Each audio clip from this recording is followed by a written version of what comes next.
Hey folks, and welcome back to another video. Sitting here in the gardens on this beautiful July day. It's the 1st of July, and we're really happy to be in this beautiful summer month where there's so much growth and so much activity on the farm, and also feeling excited for the upcoming little bit of a downtime that we'll have coming up here that we planned into the season. I wanted to do a little bit of a different video today and share an excerpt from a writing project that I'm working on, and it's really the introduction to this project, getting into the topic of why farm? Why do I farm? What questions you may be asking yourself, or maybe that I can introduce to start asking through reading this, to either guide your decision to get into farming or recenter with the reasons why you've already chosen that, sharing it through my lens and my experience, which is really all that I can speak to. So I'm going to play clips of the farm through the seasons we've been here so far, overlaid onto the audio of me reading this excerpt, and I hope you enjoy and get something out of it.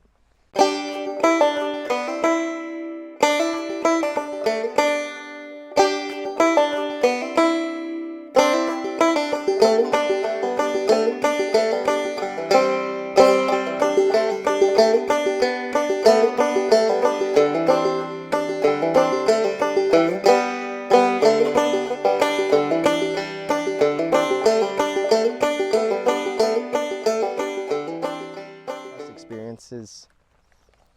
Why farm? This is a question that we all have to answer for ourselves. Each one of our experiences leading us to farm, or at least a desire to farm, is unique from each other. I can only speak from my experience and my journey into farming. It is important to reflect on how we got to farming, and that we're exceptionally clear about why we want to get into farming. I grew up living a relatively normal suburban life in Greensboro, North Carolina. I played sports, took music lessons, hung out with friends, spent time with my family, went to school, and had a summer vacation each summer. While on the surface, at the time, all of these experiences felt ordinary, like it was just a slightly unique iteration of the experiences of all of my peers, I found meaning behind each of them, and now see them as indispensable parts of my path into farming and my passion for small-scale, localized, ecologically sound agriculture. While I played a number of sports growing up, I gravitated towards basketball around age 12. Life was never the same once I discovered basketball, as I became truly obsessed. I shot hundreds of shots per day, watched NBA, and I began to start improving and playing for school and at camps and leagues throughout the summer. Basketball became the center of my life all through middle and high school. All throughout, I encountered countless coaches who always shared the same perspective. Basketball is not just a game. It teaches you about life. To a teenager, that just sounded like some pseudo-philosophical preaching that you had to sit through before actually getting to play. What these coaches knew was that most of us would not become professional players, but that we could still receive great value from this game we all shared a love for. For me, that value was my love for having a team. My teammates always had a tight bond, held together by a mutual goal and the mutual physical challenge that we endured together. I developed meaningful relationships with my teammates that I would not have otherwise had. I also found my role in a team and learned how to do this.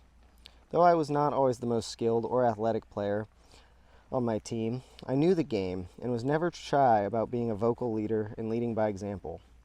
No, I could not dunk, but I could show up to practice early every day. I was not the team's leading scorer, but I could be the most vocal player on the court, calling out other teams' plays and demanding my teammates to hold themselves to high standards. That was my role, and my teammates allowed me to take that role.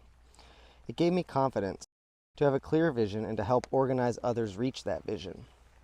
As a farmer, I've continued to flourish in this role. I'm not the most skilled mechanic, builder, or scientific thinker like many of my farming mentors and friends have been, but I know what I am gifted at, and it has served me well. I also learned about dedication and the rewards that come with work and repetition. I took to the game and was talented enough to play on the high school level. I did not take it as seriously as I could have. Caught up in the other distractions of teenagerhood, I left a lot on the table in terms of my development as a player. I could have practiced more, played harder, and achieved more in those years. However, I do not regret my journey because those distractions all came with their own valuable lessons. But I did learn that if I wanted to achieve something, I would have to develop a sounder work ethic and not rely on talent or circumstance alone. So while I may have been daydreaming about shooting three-pointers while the coaches went on about lessons about life, it sunk in. In retrospect, I think that my years playing basketball made me a better farmer. My family time was really precious to me growing up. I was a bit of a homebody and genuinely enjoyed the company of my family. I deeply value my parents' commitment to eating meals as a family together almost every single evening. Even more important was that I was not simply a receiver of the nourishment provided to me. I was a participant. From an early age, my mom did a wonderful job bringing my brother and I into the kitchen and teaching us how to cook. It never felt forced upon us, or like we were being taught. It was just fun.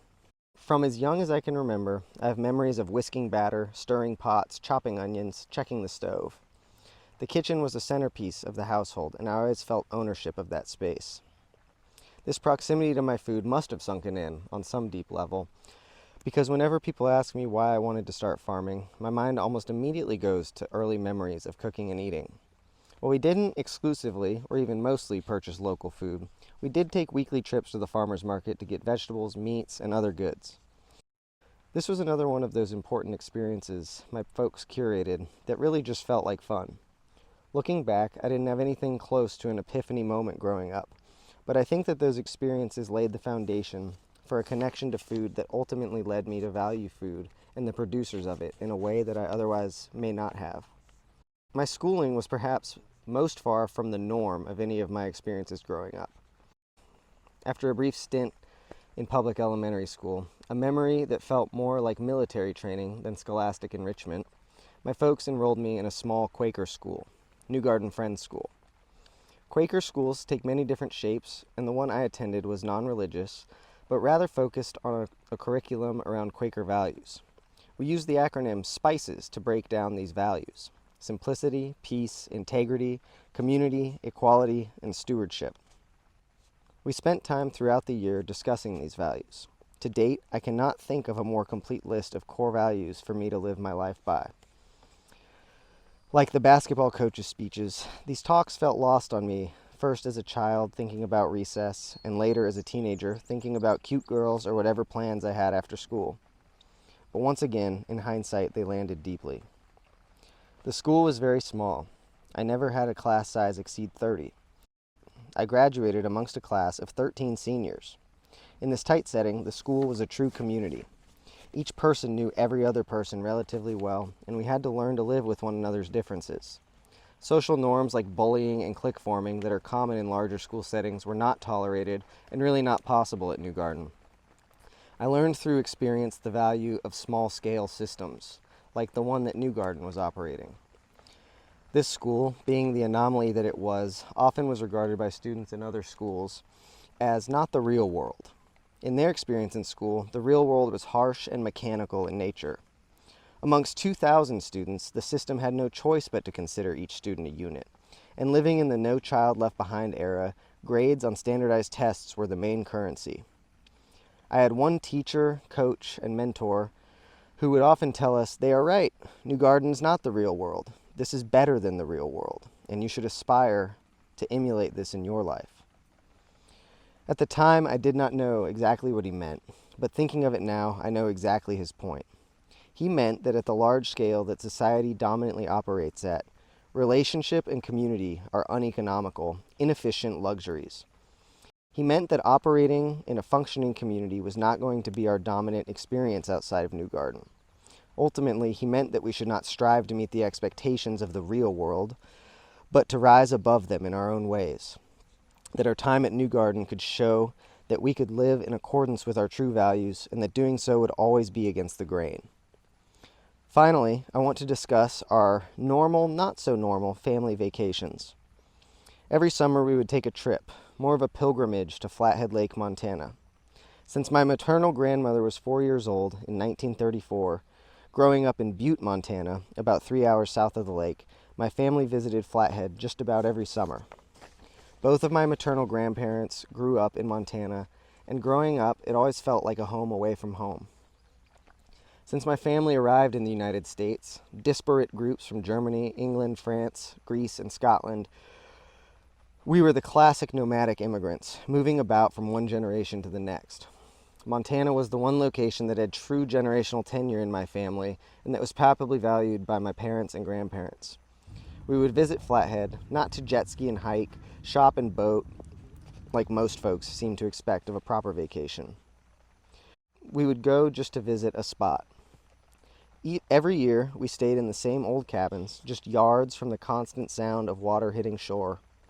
Every year, we would fall into a trance, characterized by many hours of skipping rocks, watching clouds, laying on the dock, and of course, swimming. The water of Flathead Lake is crystal clear glacial melt, the largest freshwater natural lake west of the Mississippi River. We did not go to do, we went to be. In all those years, we rarely left an area no larger than an acre, and if we did, it was to provision ourselves with groceries or occasionally visit Glacier National Park. Boredom never set in, as we were immersed in the experience of just being, of going to a single place and being totally satisfied in that place. This experience rooted me in the comfort of settling into one place, the idea that you don't have to strive for constant activity or entertainment for satisfaction, that true happiness could be rooted in one place on earth. While this place in particular was remote to my life and my typical daily experience, I always sensed its presence in my life as a sense of longing for true home. I loved my upbringing in Greensboro and the home that I grew up. Again, unbeknownst to me, this experience rooted a deep agrarian value into my core from a young age, waiting dormant to germinate until the right circumstances emerged. Once I went to college, I was faced with somewhat of an identity crisis. I had left behind my role as athlete and also left behind the home I grew up in.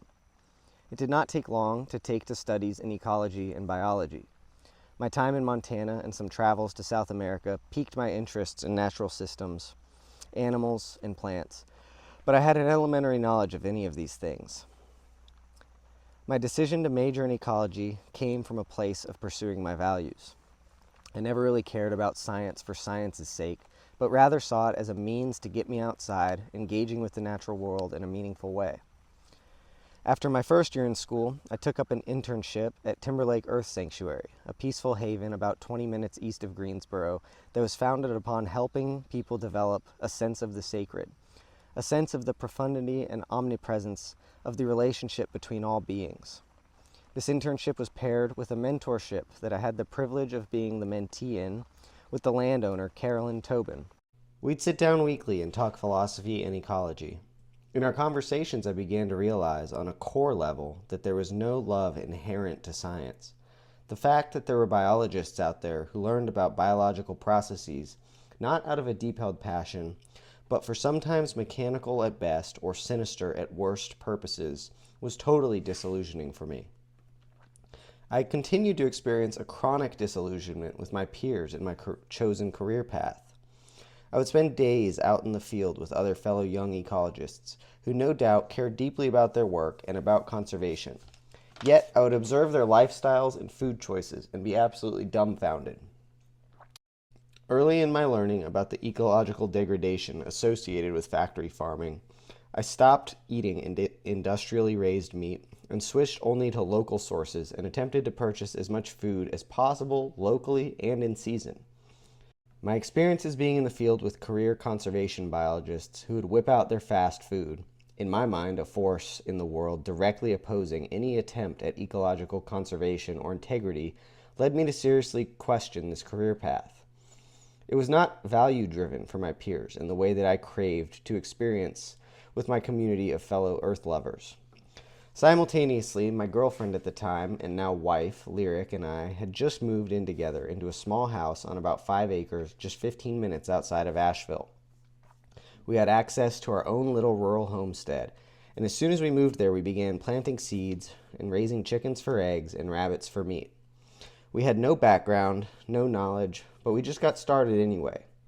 It was aligned with our passions, working daily with plants and animals, and eating and cooking high-quality food of which we felt good about the source. In this dual experience of disillusionment with becoming a career scientist, as my school was training me for, From the daily satisfaction of cooking meals with ingredients that we produced, a light bulb went off. Do I actually want to be an ecologist, or do I just want to be outside doing meaningful work in a beautiful place and contributing to my community? When I asked that question, the answer became clear. I had no attachment to any one career path at that point. I was just following a path that had made sense to me given what I knew. Farming as a career had never occurred to me, but once it did, I never looked back. I began digesting every bit of information I could, reading books, watching videos, attending conferences, asking farmers questions at the farmers market. It felt in this time of my life as though all these experiences had brought me to this realization. A switch flipped in my brain, and I think that I have the perhaps rare experience nowadays of realizing my life's purpose. These stories of my upbringing and early adulthood bring me clarity into my why. I did not have any circumstances in my life on the surface that led me to an agrarian path. Aside from one great-grandfather who farmed, and little stories of the homestead my grandpa grew up on, the agrarian lifestyle was not at all part of my family or community. But the lessons I took from some of the most important aspects of my youth culminated into a path in which farming was the only option that truly resonated with my core values. We all have our stories, both those that are objective memories, as well as the stories we tell ourselves about those stories. Anyone getting into farming, I am sure, has a unique set of experiences, relationships, and circumstances that draw them into agriculture. What is your story? Did you grow up rurally and always yearn to return to the land? Did you have family or friends with a farm, and memories of that place always resonated with you? Do you love good food? Write it out and get clear. Your story is important. Reflect on the elements of your life that make you want to farm. Go deeper than just the common tropes of wanting to be closer to the land or to live healthier. While those are valid and noble reasons to become a farmer, those answers lie only at the surface of what is certain to be a beautiful story that belongs to you. Thanks for watching this video. I hope you enjoyed it and got something out of it.